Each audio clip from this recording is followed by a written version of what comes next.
ఈ పెన్షన్లు అనేవి సెర్ప్ ఆధారంగా ఇవ్వడం జరుగుతుంది, వారి ఆర్థిక పరిస్థితిని ఆధారంగా ఇవ్వడం బట్టి జరుగుతుంది.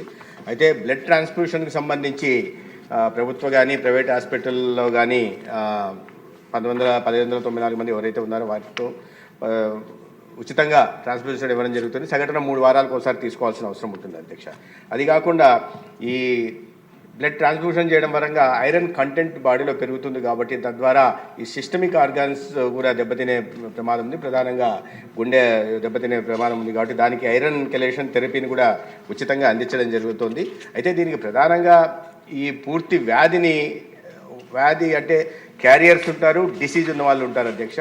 క్యారియర్స్ సంఖ్యలో ఉన్న వాళ్ళు ఈ ఒక జీన్ బీటా జీన్ అబ్నార్మాలిటీ ఉండడం వల్ల వస్తుంది.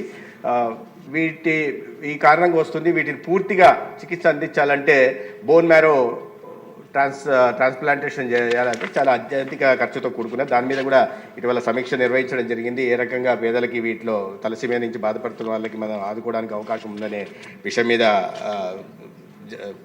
సమీక్ష కూడా నిర్వహించడం జరిగింది అధ్యక్ష. అయితే ఇటీవల ఈ దిగువ బీపీఎల్ కాకుండా ఏపీఎల్ వారికి కూడా వర్తింపజేస్తే బాగుంటుందని చెప్పడం జరిగింది. అయితే ఎన్టీఆర్ వైద్య సేవలు ఇటీవలే గౌరవ ముఖ్యమంత్రి గారు ఈ ఎన్టీఆర్ వైద్య సేవల్ని 22 లక్షల మధ్యతరగతి కుటుంబాలకు కూడా వర్తింపజేస్తున్నారు కాబట్టి వాటిలో వీరికి ఆ లబ్ధి పొందే అవకాశం ఉందని గౌరవ సభ్యులకి సందర్భంగా నేను తెలియజేస్తున్నా. గతంలో రాజకీయ కారణంగా ఈ లబ్ధి చేరకుండా చేశారని, కానీ కూటమి ప్రభుత్వం వచ్చిన తర్వాత అర్హులైన ఎవరికైనా సరే ఎటువంటి రాజకీయ వివక్ష లేకుండా లబ్ధి చేకూర్చే ప్రయత్నం చేస్తాం అధ్యక్ష. అయితే ఇదే సమయంలో కొంచెం ప్రత్యేకంగా ప్రస్తావించాల్సింది, ఎందుకంటే తలసేమియా మీద అనేక ఎన్జిఓలు పనిచేస్తున్నాయి అధ్యక్ష. ఇటీవల కూడా మనం చూసాం, ఒక మ్యూజికల్ నైట్ పెట్టి ఎన్టీఆర్ మెమోరియల్ ట్రస్ట్ ద్వారా కూడా నిధులు సమీకరించి తలసీమ రోగగ్రస్తుల్ని కాపాడుకునే ప్రయత్నం చేశారు. అదేవిధంగా రెడ్ క్రాస్ సంస్థ కూడా ఉచితంగా ఈ తలసేమియా లేదా సికిల్ సెల్ లేదా ఈ బ్లడ్ డిజార్డర్స్ ఉన్న హిమోఫిలియా, సికిల్ సెల్, తలసేమియా ఉంటున్న రోగగ్రస్తులను కూడా ఉచితంగా బ్లడ్ ట్రాన్స్ఫ్యూషన్ కోసం బ్లడ్ అందించే ప్రయత్నం చేస్తున్నారు. అయితే వీటినన్నింటినీ పరిగణలోకి తీసుకున్న తర్వాత ఈ మొత్తం డిసీజ్ ఉన్న వాళ్ళు సంఖ్య తక్కువనే ఉంది అధ్యక్ష. క్యారియర్లు ఎక్కువ ఉంటున్నారు. సమస్య ఏంటంటే వీళ్ళకు కాస్త అవగాహన కలిగించాల్సి ఉంది. తల్లిదండ్రులు ఈ మేనరికం వివాహాలను తగ్గించాల్సిన అవసరం ఉంది. ఈ తల్లిదండ్రులు తల్లికి తండ్రికి ఈ డిజార్డర్ ఉంటే, క్యారియర్స్గా ఉంటే పిల్లలు ఖచ్చితంగా డిసీజ్తో పుట్టే అవకాశం ఉంది అధ్యక్ష. వాళ్ళని పట్టించుకోకపోతే 2.5 సంవత్సరాల వయసులోనే చనిపోయే ప్రమాదం ఉంది.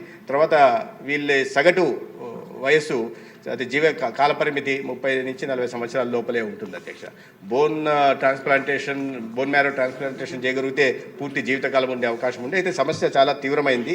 ప్రపంచవ్యాప్తంగా కూడా చాలా పెద్ద సంఖ్యలో వస్తున్నారు. మన దగ్గర కూడా రాష్ట్రంలో కూడా ఇటీవల మేము రాష్ట్రీయ బాల స్వాస్థ్య కార్యక్రమం చిన్నపిల్లలకి ఈ వైద్య పరీక్షలు నిర్వహిస్తుంటే దాంట్లో కూడా 130 మంది దాకా వీటి బారిన పడిన విధంగా మాకు ఇది వచ్చే సంఖ్య మా స్క్రీనింగ్లో వచ్చాయి.